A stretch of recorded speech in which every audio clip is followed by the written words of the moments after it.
Hello बच्चों, स्वागत है आपका एग्जाम 11 पे। आज मैं आपको एसएससी सीजीएल एग्जाम की एक ऐसी रियलिटी बताऊंगा जो शायद आप सुनना ना चाहो, लेकिन आपको सुनना जरूर पड़ेगा। ये डेटा, ये फैक्ट जो मैं भी आपको बताऊंगा, जो दिखाऊंगा, उसके साथ जीना पड़ेगा। अगर आप एसएससी की तैयारी कर रहे हो तो इस बात को अपने दिमाग में डाल लो। शायद आपको थोड़ा डर लगे, लेकिन ये रियलिटी मैं बता रहा हूं, और इस चीज से अगर तुम मोटिवेट हो गए ना तो तुम्हारा एग्जाम निकल जाएगा। ये मैं लिटरली बता रहा हूं, लिख के देता हूं तुमको।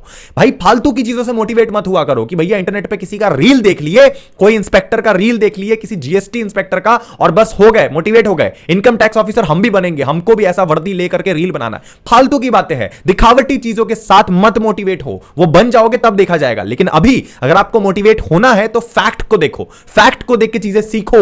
तो चलिए वीडियो को शुरू करते हैं। लेकिन अगर आप इस चैनल पे नए हो तो प्लीज इस चैनल को सब्सक्राइब कीजिए। मैं हाथ जोड़ के आपको बोल रहा हूं, ताकि हम इस कम्युनिटी को आगे ले जा सके, एग्जाम 11 को आगे ले जा सके। सुनिए मेरी बात। अभी मैं आपको एक फैक्ट बताता हूं, देखो ध्यान से सुनो।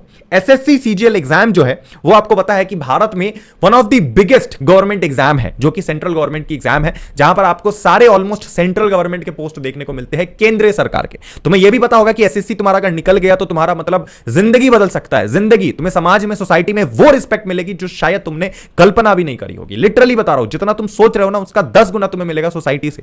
जो लोग तुम्हें आज तुमसे बात भी नहीं करते ढंग से, वो कल को आके तुम्हारी जी हुजूरी करेंगे, तुम्हारी चाटेंगे। लिटरली बता रहा हूं मैं, ये चीज होगा। लेकिन उस एग्जाम की जो रियलिटी है कि लगभग, अगर मैं स्टूडेंट की बात करूं, कितने नंबर ऑफ स्टूडेंट एसएससी में बैठते हैं, तो भाई एसएससी की जो फॉर्म फिलिंग होती है, जितने बच्चे फॉर्म फिल करते हैं, वो लगभग 20 से 25 लाख स्टूडेंट, 20 से 25 लाख स्टूडेंट फॉर्म फिल करते हैं एसएससी एग्जाम के लिए, एसएससी सीजीएल एग्जाम के लिए। अब सोच लो, सीजीएल, सिर्फ सीजीएल एग्जाम के लिए 20 से 25 लाख फॉर्म फिल किए जा रहे हैं। सोच के देखो कितना बड़ा आंकड़ा है। और सीट्स कितनी होती है, एक्चुअल में कितनी वैकेंसीज होती है?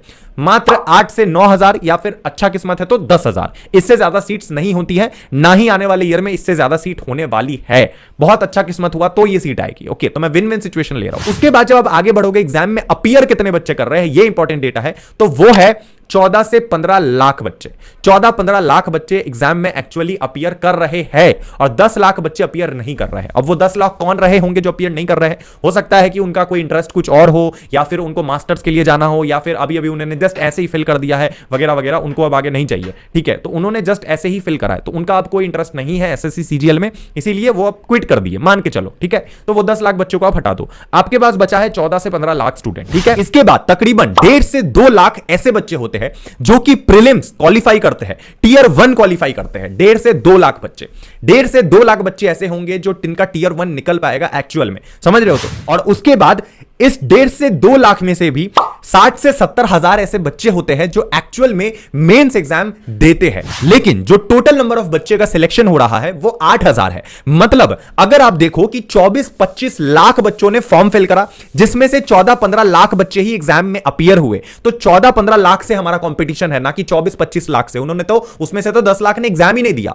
तो जो 14-15 लाख बच्चे जो एग्जाम दे रहे हैं, उसमें से जो 8,000 बच्चे निकल रहे हैं, इसका मतलब हर 180-185 बच्चे में किसी एक बच्चे का यहां पर सिलेक्शन हो रहा है एसएससी में।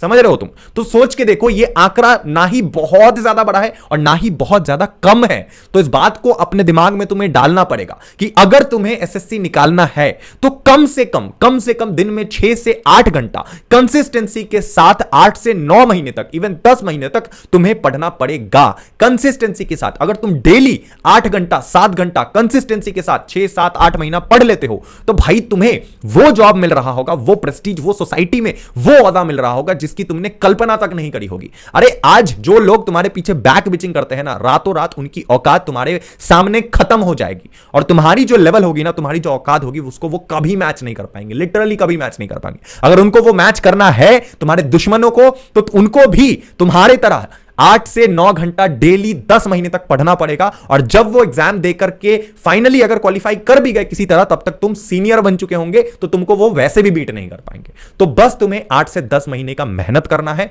और ये कंपटीशन तुम क्रैक कर जाओगे। बहुत भीड़ होती है, बहुत ज्यादा लोग एकदम मक्खी की तरह घुसे रहते हैं एग्जाम को देने के लिए। ट्रेन में एकदम चकाचक जाम रहती है जब भी एग्जाम होती है, लेकिन तुम उस भीड़ में से एक ऐसे निकलोगे जो कि अपने मां बाप का सिर ऊंचा करके रहेगा। शुक्रिया वीडियो देखने के लिए, थैंक यू सो मच। मिलते हैं अगले वीडियो में। Love you, tata, bye bye, जय हिंद।